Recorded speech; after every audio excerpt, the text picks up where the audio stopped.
Hello दोस्तों, स्वागत है आपका स्पार्क कोचिंग सेंटर में। तो गाइस, आज की वीडियो में हम सीखने वाले हैं पॉलिटिकल साइंस और ये है क्लास 12 की। और ये जो चैप्टर है ये है चैप्टर फर्स्ट सेकंड बुक का, यानी जो 12th क्लास है उसमें भी आपकी दो बुकें हैं।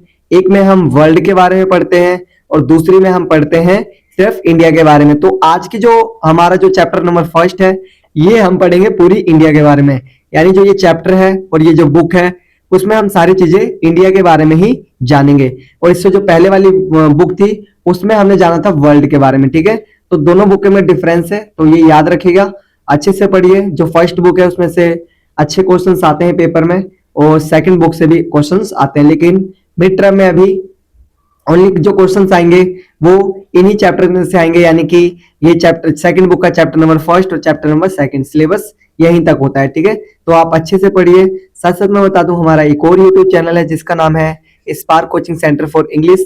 आप वहां पर भी हमसे ज्वाइन हो सकते हैं, ठीक है, ताकि आपको इसी तरीके की बेहतरीन कंटेंट मिलते रहे। तो आइए स्टार्ट करते हैं आज की वीडियो। इससे पहले वाली वीडियोस अगर आपने नहीं देखी है तो जरूर जाके देखिए। साथ ही साथ 2024 से 25 जो वीडियो थी उसमें मैंने इंपॉर्टेंट क्वेश्चंस बता रखे हैं। आप चाहे तो प्रीवियस ईयर के क्वेश्चन पेपर को देख सकते हैं, बिल्कुल सेम क्वेश्चंस पूछे गए हैं। ठीक है, तो आइए स्टार्ट करते हैं आज की वीडियो। तो देखिए, चैप्टर का नाम है राष्ट्रीय निर्माण की चुनौतियां। जो अपना भारत है, जब उसका राष्ट्रीय निर्माण हो रहा था, जब अपने राष्ट्र का भारत का निर्माण हो रहा था, तो कौन कौन सी चुनौतियां आई इसमें हम पढ़ेंगे। तो देखिए, पहला बता रखा है 14 अगस्त 1947 की मध्य रात्रि में भारत आजाद हुआ। कब हुआ? 14 से 15 अगस्त के बीच। ठीक है, यानी कि लगभग 15 अगस्त हम कहते हैं। ठीक है, क्योंकि 14 अगस्त को 14 अगस्त को पाकिस्तान आजाद हुआ था और 15 अगस्त को भारत। ठीक है,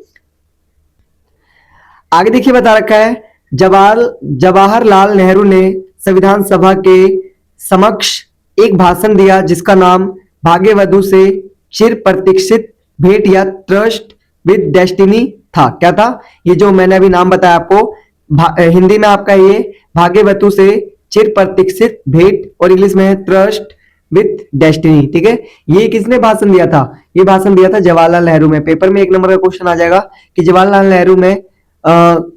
नेहरू ने कौन सा भाषण दिया था, तो आपको इसका नाम लिखना पड़ेगा भाग्यवधु से चिर प्रतीक्षित भेंट या फिर ट्रस्ट विथ डेस्टिनी। ठीक है, लिख लेंगे इजीली। चलिए आगे आगे देखिए, भारत में 565 रजवाड़े थे। कितने रजवाड़े थे?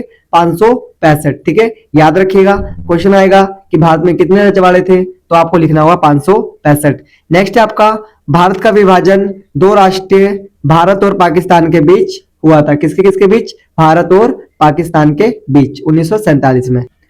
तो दोस्तों, मेरा नाम है बिट्टू कुमार और ये हमारा नंबर है, फोन नंबर ऑफिशियल, जो ओनली ट्यूशन के लिए है, 8178988103। आप इस पे कांटेक्ट कर सकते हैं और फुल नोट्स की पूरी डिटेल्स ले सकते हैं। तो चलिए आगे देखते हैं। आगे देखिए, बता रखा है राज्य पुनर्गठन आयोग की स्थापना कब हुई। ठीक है, ये महत्वपूर्ण प्रश्न है, पेपर में चांसेस है आने के। तो देखिए, बता रखा है 1953 में। कब हुई बच्चों? 1953। सेकंड क्वेश्चन है, आजादी के समय किन दो बातों पर सबकी सहमति थी? मतलब कि जब हम आजाद हो गए तो ऐसी कौन सी दो बातें थी जिन पर सभी की रजामंदी थी, मतलब सभी ने कह दिया था हाँ ये ऐसे ही होना चाहिए। तो देखिए, पहला दिखा रखा है देश में शासन लोकतांत्रिक पद्धति के अनुसार चलाया जाएगा। तो पहली बात क्या बोली कि जो लोकतंत्र के अनुसार यहाँ पर क्या होगा? शासन होगा। ठीक है, सब इसमें हाँ भर रहे थे। आगे दूसरा, सरकार समाज के सभी वर्गों का भला करेगी। जो सरकार है क्या करेगी? सभी वर्गों का भला करेगी, चाहे वो अमीर हो, चाहे गरीब, चाहे उच्च जाति का हो, चाहे नीची जाति का हो, मतलब कोई भी हो व्यक्ति। ठीक है, उसका क्या करेगी? उसका भला करेगी। आगे देखिए, दिखा रखा है क्वेश्चन नंबर थर्ड, आजाद भारत के सामने राष्ट्रीय निर्माण की किन्हीं 3 चुनौतियों का वर्णन कीजिए। तो देखिए, जब भारत आजाद हुआ था तो ऐसी क्या क्या समस्या थी भारत में, उनका आपको वर्णन करना है। अभी यहाँ पर हम 3 बता रहे हैं, बाकी इसके और भी पार्ट हैं। ठीक है, आगे देखिए, पहले दिखा रखा है एकता के सूत्र में बांधना। भारत एक अनेक तरह की विविधताओं से भरा हुआ देश है, जिसे जैसे धर्म, भाषा इत्यादि। इस विविधता से भरे देश को एक रखना कठिन था। देखिए, क्या है कि जो भारत है ना, भारत को एक रखना बहुत मुश्किल था। ऐसा क्यों था? रीजन था कि भारत में ना विभिन्न धर्म थे, विभिन्न भाषा थे, ठीक है, विभिन्न जाति थी, मतलब अमीर गरीब भी मानते थे। तो इतनी सारी चीजें होने के बावजूद भारत एक रह पाया। ठीक है, ये कहीं ना कहीं एक बहुत बड़ी समस्या थी कि देखिए, भारत एक नहीं रह पाता। कैसे? कि भाई सब तो अलग अलग मांग करने लग गए थे ना, जैसे 565 रजवाड़े बनते तो सब अलग अलग देश की मांग कर रहे थे, लेकिन यहां पर फिर भी भारत ने इन चीजों को संभाल लिया। ठीक है, आगे दिखा रखा है भारत के सामने दूसरी चुनौती लोकतंत्र को कायम रखने की थी। क्या थी? कि लोकतंत्र किस तरीके से यहां पर कायम रह सकता है। भारत ने संसदीय शासन पर आधारित प्रतिनिधिमूलक लोकतंत्र को अपनाया। भारत ने क्या अपनाया? प्रतिनिधिमूलक लोकतंत्र को अपनाया। ठीक है, आगे तीसरा दिखा रखा है तीसरी चुनौती यह थी कि सारे समाज का एक सा विकास हो, न कि किसी एक वर्ग का, चाहे देखो अमीर हो चाहे गरीब हो, चाहे किसी भी धर्म का हो किसी भी भाषा को, सभी का जो विकास होगा कैसा होगा? एक तरीके का होगा। ठीक है, आगे दिखा रखा चौथा रजवाड़ों की विलय की समस्या भी एक बहुत बड़ी समस्या थी। जो 565 रजवाड़े थे उनको एक करना भी एक बहुत बड़ी समस्या के रूप में देखा गया था। ठीक है, तो ये हमारे जो तीसरा क्वेश्चन था ये बहुत इंपॉर्टेंट है, पेपर में आने के चांसेस 100% है। तो आप अच्छे से प्रिपेयर करके जाइएगा, अगर पेपर में आता है तो बिल्कुल डिट्टो इसी तरीके से लिखना है जैसे मैंने आपको यहाँ पर पढ़वाया है। ठीक है, अब चलते हैं नेक्स्ट क्वेश्चन पे। देखिए क्वेश्चन है विभाजन के दौरान भारत को किन किन परेशानियों का सामना करना पड़ा। जब हमारे देश का विभाजन हो रहा था यानी कि हिंदुस्तान और पाकिस्तान में, तो यहाँ पर किन किन परेशानियों का सामना करना पड़ा, आइए उसके बारे में जानकारी लेते हैं। तो देखिए भारत को निम्नलिखित परेशानियों का सामना करना पड़ा। जो भारत है उसको निम्नलिखित जो परेशानियां हैं उसका सामना करना पड़ा। तो पहली परेशानी देखो क्या थी। पहला, विभाजन के समय एक विशाल जनसंख्या का स्थानांतरण हुआ, जो कि बहुत भयंकर स्थानांतरण या और यह इतिहास का सबसे बड़ा स्थानांतरण था। मतलब कि एक जगह से लोग बाग को दूसरी जगह जाना था, तो कहीं ना कहीं स्थानांतरण का मतलब है किसी जगह को छोड़कर दूसरी जगह जाना। तो देखिए जो लोग, जब हिंदुस्तान और पाकिस्तान का बंटवारा हो गया तो भाई अब जो पाकिस्तान में वो हिंदुस्तान जाएंगे ना, जो हिंदुस्तान वाले हैं, और जो पाकिस्तान वाले वो पाकिस्तान। तो यहाँ पर हुआ क्या कि बहुत बड़ी मात्रा में लोग एक जगह से दूसरे जगह स्थानांतरण हो रहे थे। ठीक है, ये भी कहीं ना कहीं बहुत बड़ी मुख्य समस्या थी। दूसरा बता रखा है विभाजन के समय धर्म के नाम पर एक समुदाय ने दूसरे समुदाय के लोगों को मारा। उनमें ज्यादातर हिंदू व सिख थे।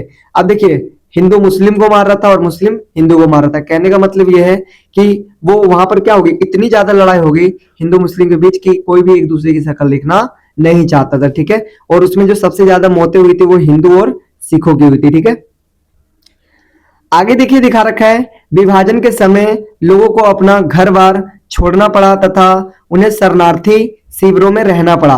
कहां पर रहना पड़ा? उनको अपना घर बार छोड़ना पड़ गया और शरणार्थी शिविरों में रहना पड़ा। तो कहने का मतलब यह है कि जिन लोगों का अपना घर था, बताओ उनको अपना घर छोड़कर कहां पर रहना पड़ा? शिविरों में, जो कहीं ना कहीं सरकार की तरफ से जो सुविधाएं दी जाती है उनमें। ठीक है, आगे दिखा रखा है चौथा, विभाजन के कारण सरकारी वित्तीय संपदा का भी बंटवारा किया गया। सरकारी व रेलवे कर्मचारी का भी विभाजन हुआ। अब देखिए जब कुछ तो देखो मुस्लिम भी होंगे, कुछ हिंदू होंगे जो सरकारी नौकरी कर रहे थे, तो उनका भी क्या हो गया, बंटवारा हो गया कि जो हिंदू लोग थे जो पाकिस्तान में रहना चाहते थे, और जो मुस्लिम लोग थे जो पाकिस्तान में रहना चाहते थे, और जो हिंदू हिंदुस्तान में, जो मुस्लिम हिंदुस्तान में, मतलब कि दोनों को क्या करना पड़ा, अपने जगह छोड़ने पड़े।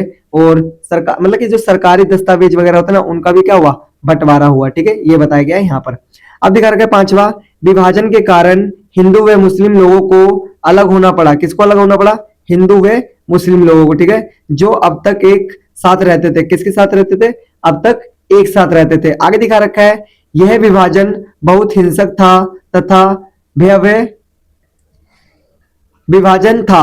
80 लाख लोगों का अपना घर बार छोड़ना पड़ा। 80 लाख लोगों को क्या करना पड़ा? अपना घर बार छोड़ना पड़ा। ठीक है, आगे देखिए क्वेश्चन, ये बहुत इंपॉर्टेंट क्वेश्चन है, जरूर पढ़ के जाइएगा।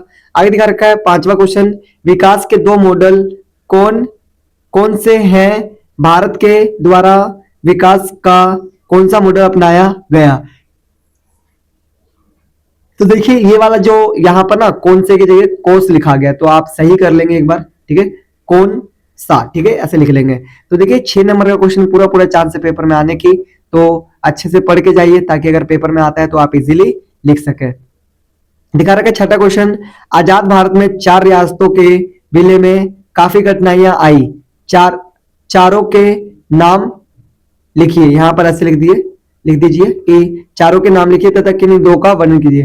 पहले तो आपको चारों के नाम लिखने हैं कि कौन कौन से थे, और फिर आपको किसी 2 को डिफाइन करना है, चाहे वो हैदराबाद हो सकता है, चाहे कोई और सा हो सकता है, ठीक है। बताने को मैं भी सारे बता दूं, लेकिन मैं चाहता हूं आप खुद लिखें, ठीक है। तो गाइज अगर आपको किसी बच्चे को पीडीएफ चाहिए फुल नोट्स की, तो आप इस नंबर पे कांटेक्ट करके पीडीएफ की जो भी प्राइस वगैरह है वो जान सकते हैं और पूरी पीडीएफ मंगवा सकते हैं। ये मेरा नंबर है 8178988103 और मेरा नाम है बिट्टू कुमार।